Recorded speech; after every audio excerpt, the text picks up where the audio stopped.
मैं मुईद अहमद सिद्दीकी और अपनी इस वीडियो में मैं कुछ बेसिक कॉन्सेप्ट्स अकाउंटिंग के बहुत ही ज़्यादा बेसिक कॉन्सेप्ट्स आपके सामने रखूँगा। I hope that you will find this video useful for your to build up the basics of accounting. और ये वीडियो एक्चुअली उन लोगों के लिए है जो बिगिनर्स हैं अकाउंटिंग में, जिन्होंने अभी अकाउंटिंग पढ़ना शुरू की है। इस वीडियो में मैं 5 इंपॉर्टेंट कॉन्सेप्ट्स के बारे में आपको बताऊँगा। So let's start. First of all एक एग्जाम्पल से शुरू करते हैं।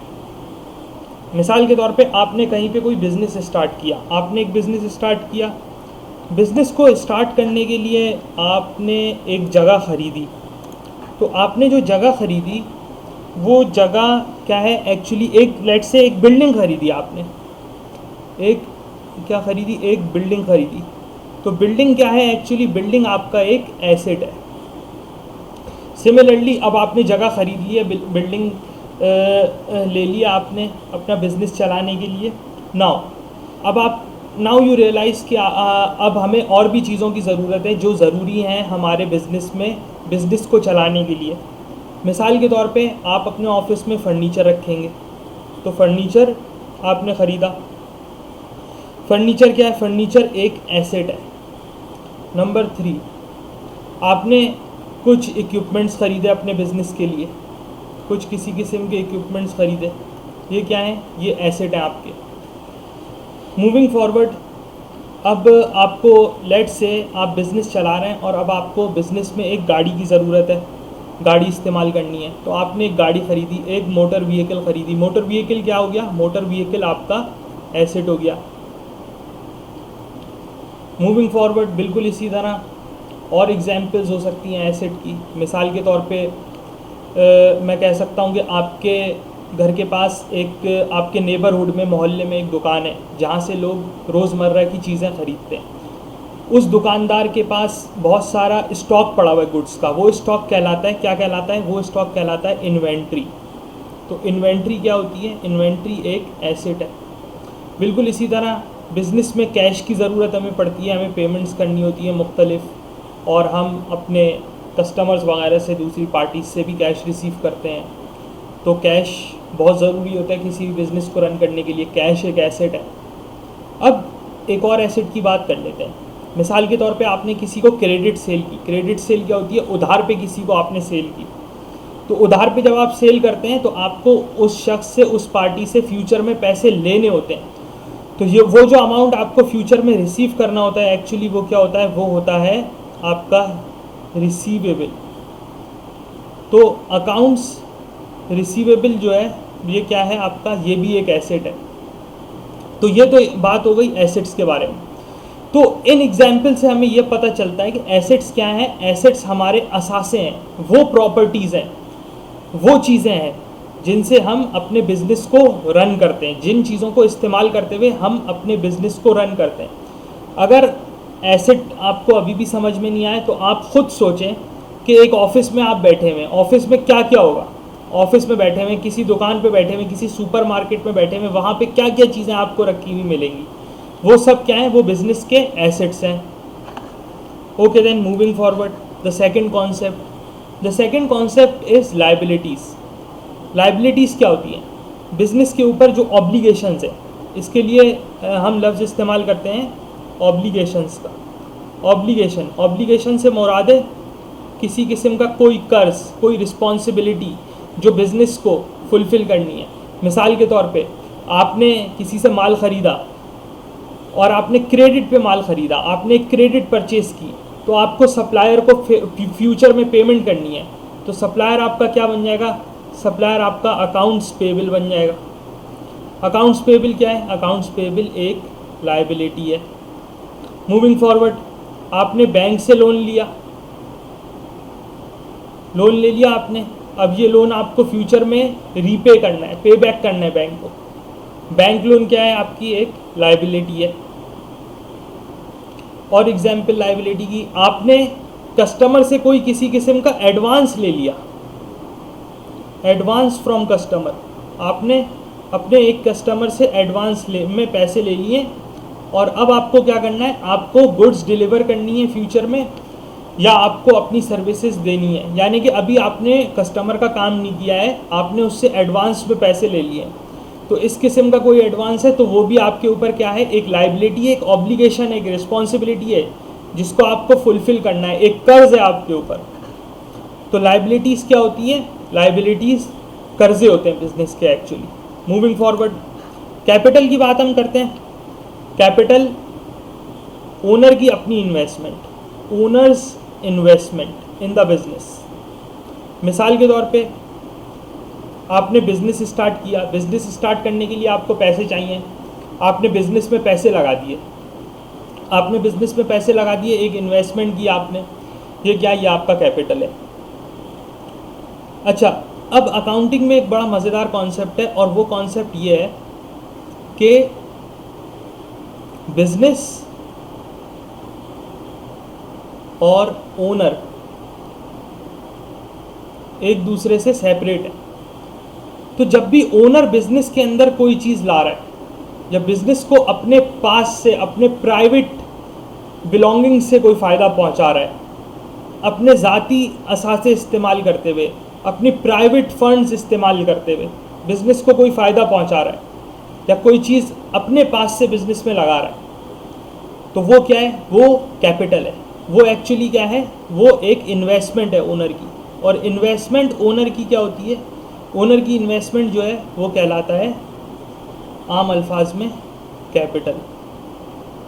तो कैपिटल को समझने का आसान तरीका, ओनर की अपनी इन्वेस्टमेंट बिजनेस के अंदर क्या है, capital. Moving forward, expenses. Expenses क्या होते हैं, बहुत आसान है। आपके घर में मुख्तलिफ बिल्स आते होंगे, बिजली का बिल आता होगा, गैस का बिल आता होगा, पानी का बिल आता होगा। तो ये सारे जो यूटिलिटीज़ हैं ये क्या हैं, ये एक्सपेंसेस हैं। ये सारे जो यूटिलिटी बिल्स हैं ये आपके एक्सपेंसेस हैं। बिल्कुल इसी तरह आपके घर में मुख्तलिफ मुलाजिम होंगे, उनको आप सैलरी देते हैं, ये क्या है, सैलरीज क्या हैं, आपके एक्सपेंसेस हैं। मूविंग फॉरवर्ड, जो लोग किराए के घर में रहते हैं या जिन्होंने किराए का ऑफिस लिया हुआ है वो रेंट देते हैं, रेंट क्या है, एक एक्सपेंस है। मूविंग फॉरवर्ड, आप गाड़ी चलाते हैं, गाड़ी के आप फ्यूल के एक्सपेंसेस बियर करते हैं, पेट्रोल वगैरह के एक्सपेंसेस बियर करते हैं, ये क्या है, ये आपका फ्यूल एक्सपेंस है। अच्छा, अब बिज़नेस के पॉइंट ऑफ व्यू से एक और एग्जांपल हम ले लेते हैं। बिज़नेस जो है अपनी मार्केटिंग करता है, मार्केटिंग के लिए कुछ किसी किस्म की एडवर्टीज़मेंट का कोई ख़र्चा करता है, एडवर्टीज़मेंट एक्सपेंडिचर करता है। तो एडवर्टीज़मेंट क्या है, एडवर्टीज़मेंट एक्सपेंस भी एक एक्सपेंस है। तो ये तो कुछ एग्जांपल्स हो गए एक्सपेंसेस के। तो एक्सपेंसेस बहुत आसान है, आपको सिर्फ ये सोचना है कि आपके खर्चे, एक्सपेंसेस के लिए आपको याद रखना है कि आपके खर्चे क्या क्या होते हैं, घर में क्या क्या खर्चे होते हैं, इससे आपको ये समझ में आ जाएगा, बहुत आसान है। अब एक मुश्किल concept, last but not least I would say, revenue. Revenue क्या है, रेवेन्यू एक्चुअली बिजनेस की सेल है, बिजनेस की सेल्स है। मिसाल के तौर पे एक डॉक्टर अपना क्लिनिक चला रहा है, डॉक्टर अपने पेशेंट से फ़ीस ले रहा है, फ़ीस क्या है, फ़ीस एक रेवेन्यू है। सिमिलरली एक इंस्टीट्यूट में बच्चे जा रहे हैं पढ़ने के लिए, इंस्टीट्यूट उनसे फ़ीस ले रहा है, ये क्या है, ये रेवेन्यू है। तो जहाँ जहाँ पे हम किसी किस्म की कोई फ़ीस चार्ज कर रहे हैं कस्टमर से जो फ़ीस चार्ज की जा रही है वो क्या है, वो रेवेन्यू है। इसी तरह कस्टमर को गुड्स सेल की जा रही हैं, कस्टमर को हम गुड्स सेल कर रहे हैं, तो गुड्स के सेल करने से जो पैसे आ रहे हैं हमारे पास वो क्या है, वो रेवेन्यू है। अच्छा, और भी एग्जांपल्स हो सकते हैं रेवेन्यू के। मिसाल के तौर पे आपने कोई इन्वेस्टमेंट की, बैंक में गए आप बैंक में गए, आपके पास बहुत सारे कैश था, आपने इस कैश को इन्वेस्ट कर दिया, इस इन्वेस्टमेंट पर बैंक ने आपको प्रॉफिट देना शुरू कर दिया, ये भी क्या है, ये आपका रेवेन्यू है। अच्छा, अब मिसाल के तौर पे आपके पास कोई मकान खाली है, कोई जगह खाली है, वो जगह आप किराए पे दे देते हैं और आपको किराया मिलना शुरू हो जाता है, तो ये आपकी क्या है, ये आपकी रेंटल इनकम है। रेंटल इनकम या रेंटल रेवेन्यू कहलाएगा ये आपका। तो ये भी क्या है, ये आपका रेवेन्यू है। तो रेवेन्यू से मुराद है कोई भी आपकी सोर्स ऑफ इनकम, जो आपको इनकम हो रही है कहीं से, चाहे आप अपने कस्टमर से पैसे ले रहे हैं या आप जो है वो कहीं और से कुछ कमा रहे हैं, वो क्या है, वो आपका रेवेन्यू है। अब मुख्तलिफ़ बिजनेसेस का जो रेवेन्यू है वो मुख्तलिफ़ तरह से होता है, इसको आपको ज़रा ख़ुद सोचना पड़ेगा। मिसाल के तौर पे हम बात करते हैं के इलेक्ट्रिक की। के इलेक्ट्रिक एक ऐसी कंपनी है जो लोगों को बिजली सप्लाई करती है, इलेक्ट्रिसिटी सप्लायर है। के इलेक्ट्रिक का अगर आप खुद सोचें, यहाँ पे इस वीडियो को पॉज करके आप खुद सोचेंगे के इलेक्ट्रिक का रेवेन्यू क्या है, फिर मैं आपको बताऊंगा कि के इलेक्ट्रिक का रेवेन्यू क्या है। के इलेक्ट्रिक का रेवेन्यू वो पैसे हैं जो हम के इलेक्ट्रिक को दे रहे हैं उनकी बिजली इस्तेमाल करने के एवज़। हम इलेक्ट्रिसिटी के कंज्यूमर हैं, हम उनके कस्टमर हैं, हम जो इलेक्ट्रिसिटी के इलेक्ट्रिक सप्लाई कर रहा है वो इस्तेमाल कर रहे हैं, उसके अगेंस्ट हम जो के इलेक्ट्रिक का बिल आ रहा है वो हम पे कर रहे हैं। तो ये जो बिल्स हम पे कर रहे हैं ये के इलेक्ट्रिक के लिए क्या है, ये के इलेक्ट्रिक के लिए रेवेन्यू है।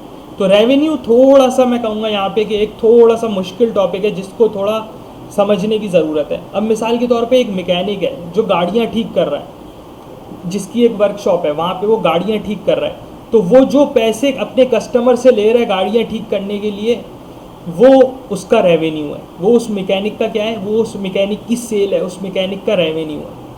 मुझे उम्मीद है कि इतने एग्जाम्पल्स के बाद काफ़ी हद तक रेवेन्यू क्लियर हो गया होगा। अच्छा, अब एक मज़ेदार बात, इस थ्रू आउट दिस वीडियो मैंने आपको 5 कॉन्सेप्ट्स बताए, assets, liabilities,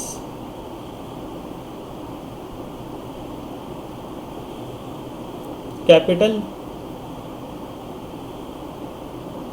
expenses and revenue. ये 5 कॉन्सेप्ट मैंने आपको बताए। अच्छा, अब A for asset, L for liability, C for capital, E for expenses, R for revenue। तो ALCER ये निमोनिक इस्तेमाल करते हुए, एल्सर, इस निमोनिक को इस्तेमाल करते हुए आप क्या कर सकते हैं, आप इन 5 कॉन्सेप्ट्स को अपने जहन में रख सकते हैं। Asset, liability, capital, expense, revenue, ये 5 इंपॉर्टेंट कॉन्सेप्ट हैं अकाउंटिंग के, फंडामेंटल कॉन्सेप्ट हैं। अगर ये समझ में आ जाए तो अकाउंटिंग समझ में आ जाती है, बिलीव मी। एक और तरीका इसको याद रखने का, वर्ड है clear, CLEAR, C for capital, L for liabilities,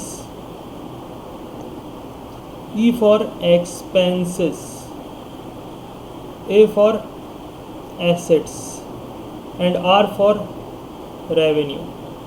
तो एक तरीका तो है एल्सर और दूसरा तरीका है clear. C for capital, R for liability, E for expense, A for asset, R for revenue.